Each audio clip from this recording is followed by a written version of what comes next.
Aujourd'hui, nous sommes au Sahara, qui est un événement de rassemblement de tous les acteurs de la filière agricole et animale. On a exposé un peu nos savoir-faire. Nous avons eu déjà pas mal de visiteurs qui ont été impressionnés par ce que nous faisons. Donc, on peut dire remercier en fait le gouvernement à travers le ministère de l'Agriculture de nous avoir vraiment invités, de nous permettre de pouvoir présenter nos activités au Sahara. Ça nous a fait vraiment une bonne visibilité.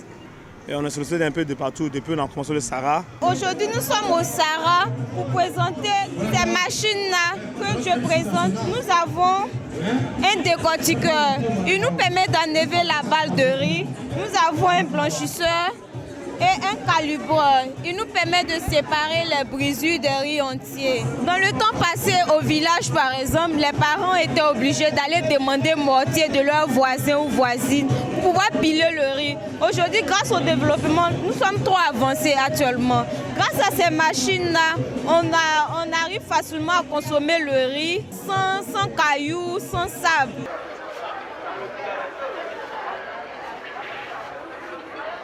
Pour être honnête avec vous, on fait beaucoup de promotions pour les produits pérennes, café, cacao, anacarde, palmier.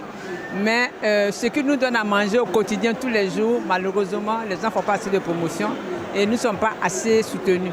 Mais seulement, je demande aux autorités de mécaniser l'agriculture. Parce qu'aujourd'hui, on ne peut pas demander à un jeune homme, même à nos mamans, de travailler avec la daba et puis la machette. C'est très pénible comme métier.